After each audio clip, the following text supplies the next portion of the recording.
And welcome back to my Hot Topics panel, Natasha, Dewa, and Rebecca. Ladies, it is lunchtime, but it is never too late for breakfast cereal. Am I right? So I've got some Captain Crunch for you here today. Oh, thank you. Thank you. I love Captain Crunch. I do too. Me too. So good. What I don't love, though, is after you eat a bowl of it, how the roof of your mouth becomes shredded. Yes.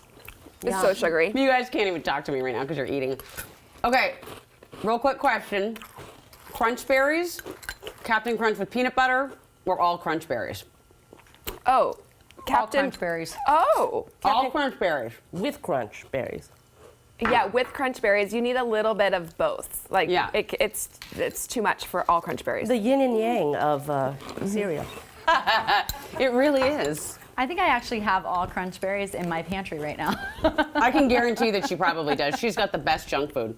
We're going to get to that in a minute. But first, check this out.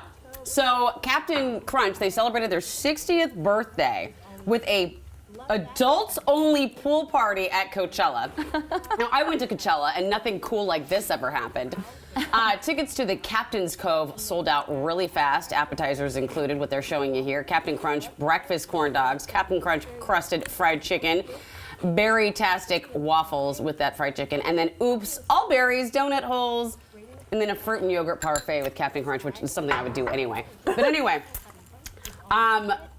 literally when I went to Coachella, it was like mud and dirt and maybe you ate. I don't know. This is so much cooler. I am really kind of wanting to celebrate Captain Crunch's 61st birthday because I would 100% try all of those things. They look so good.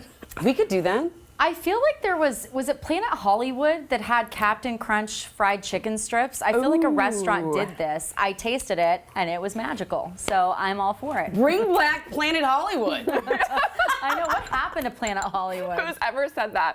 I liked Planet Hollywood. I like themed restaurants. I like Bruce Willis.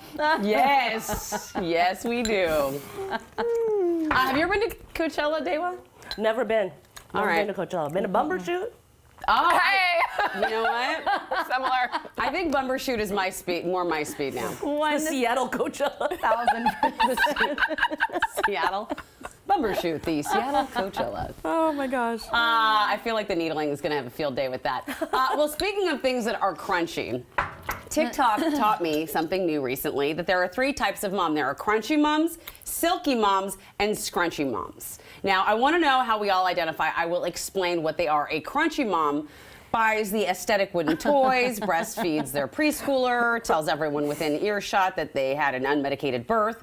The opposite of that is a silky mom, but they buy the good sugary snacks. Like you can go in their pantry. They've got everything you've ever wanted to eat as a child, but they have it now. I'm looking at someone right here. They're a little more messy and open to mistakes, but they embrace screen time as a parenting tool. A scrunchy parent is somewhat in the middle. I feel like I'm more on the side of silky and maybe scrunchy, because I do allow a little more screen time than I should. There's nothing crunchy about me. Yeah, same. No. Same. I am 100% silky. Although the iPad really annoys me because I feel like the kids get so addicted to it if you give it to them.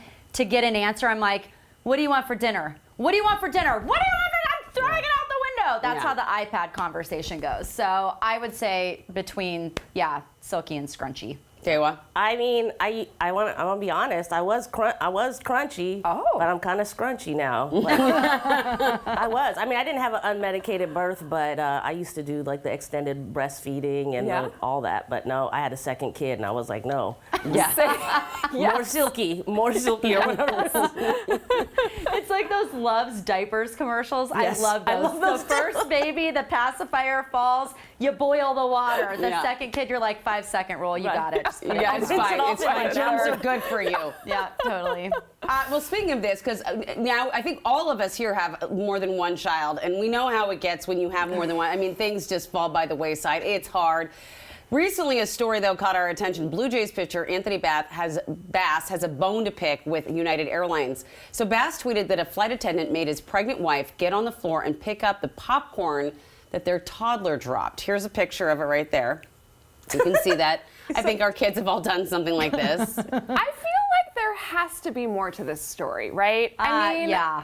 Like, So when we would go out to restaurants and we would bring the goldfishies and the goldfishies would drop on the floor, like I would always make an effort to pick them up, and then they would always come back, no, don't worry about that. We'll get that after your leave. But I just kind of wonder, like, was there a sense of entitlement, like I don't have to pick it up? Is that maybe what happened behind the scenes? I'm with Rebecca. I think there's more to this story. Agreed. Yeah, but yeah, I think most moms can say that we try to pick it up and make the attempt, unless you can't. If I'm pregnant, I'm probably not going to pick it up. I'm not getting on the floor. Amity, you make the toddler, you play a game. Help mommy pick up the popcorn. That's what I And then said. the toddler picks it up. Like, That's you know, good. I mean, there's That's what I said yesterday. I said, I get it if you're pregnant, bending over is hard. I could bend over but not get back up again. Yeah. So I'd be like, hey, you would make a game out of it. I'd be like, hey, unbuckle your seat and pick that up. Like, come on now, what are we in? Yeah. That would be more like me. I don't know. It's hard though, It's a tight space in there. yeah. It is a tight space. And it gets tighter every plane I'm on. I'm like, God, what are they doing with the leg room? It gets less and less. It is. No, flying nowadays, it's yeah. But parenting is getting more wild every day. Now, Dewa, you are a single mom of 2 and a working comedian. Yes. In fact, several of some of the most popular comedians we've seen around lately are new moms: Ali Wong, Angela Johnson, Natasha Ryan.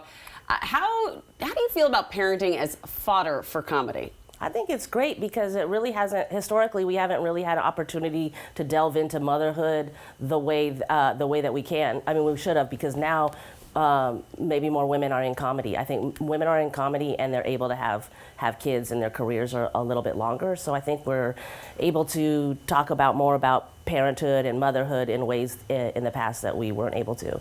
Absolutely. So definitely very funny, and a lot of times you'll hear it from men and they'll talk about parenting, but you don't hear it from the woman's perspective as much because a lot of comedians can't have kids because of the career. Yeah. And now, because of a lot of different factors, women comedians are having children and are able to joke about it. And I feel like that's great because we have a lot to say. Yeah. Do you ever get in trouble for what you've said?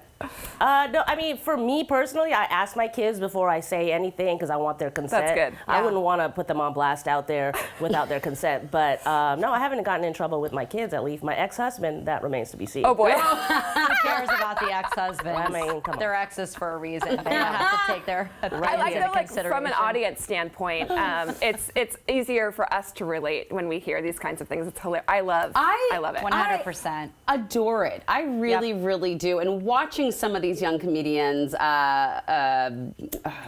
Eliza, for one, watching her go through that journey was great.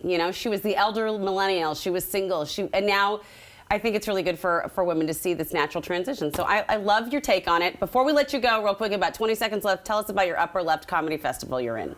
Well, the Upper Left Comedy Festival is the only comedy festival in Seattle. It's May 11th through the 13th. It's going to be like headquartered down in the Belltown area. Mm-hmm. But we have all the funniest local comics and some touring headliners coming through for the Upper Left, and get your tickets now. All right, perfect. Love it. Awesome. Well, ladies, thank you so very much for being with us today. It's been a pleasure. I've had so much fun laughing with you, and we are going to have you all back very, very soon. And by the way, just a reminder, Upper Left Comedy Festival is May 11th through the 13th in Belltown. Get your tickets.